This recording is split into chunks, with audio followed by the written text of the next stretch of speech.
आज का हमारा टॉपिक है राइबोसोम। क्या टॉपिक है? राइबोसोम में प्रोटीन बनता है। क्या बनता है बेटा? प्रोटीन। तो अब इसको अपन काय की फैक्ट्री बोल देंगे? Protein factory. काय की फैक्ट्री है? Protein factory. अब हम देखे कभी कि डिस्कवरी किसने की? तो राइबोसोम को देखा था पेलाडे ने। किसने देखा? अब पेलाडे ने देखा तो फिर पेलाडे को कुछ तो क्रेडिट देना पड़ेगा।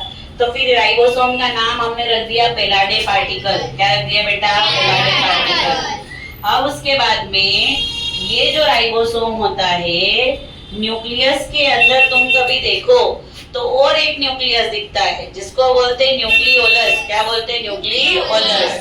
तो ये न्यूक्लियोलस के अंदर बनता है राइबोसोम। क्या बनता है बेटा?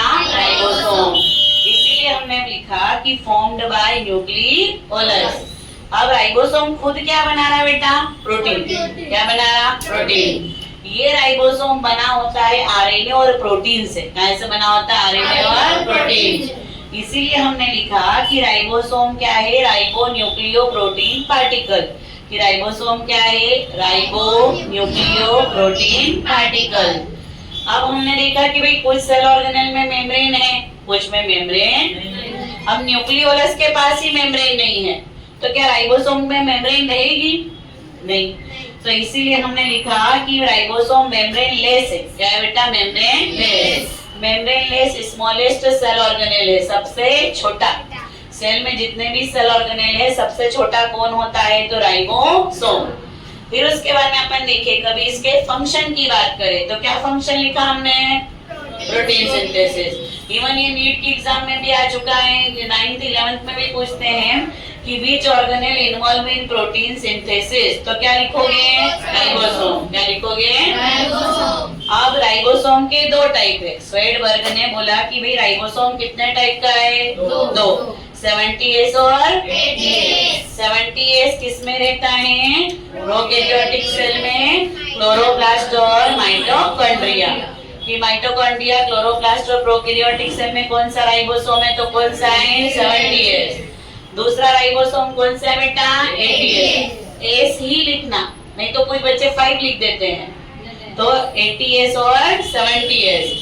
80S राइबोसोम किस में होता है बेटा? यूकैरियोटिक सेल में। क्रांति 70S किस में है बेटा? प्रोकैरियोटिक में। और 80S किस में है? यूकैरियोटिक में। इसमें कोई दिक्कत? क्लियर?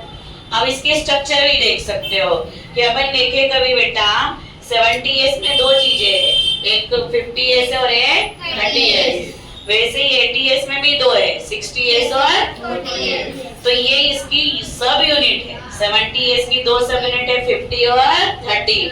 और 80S की दो सब यूनिट कौन सी है? तो 60 और 40। अब इसमें देख के ही पता चल रहा है कि लार्ज कौन सी है। इसमें लार्ज कौन सी है?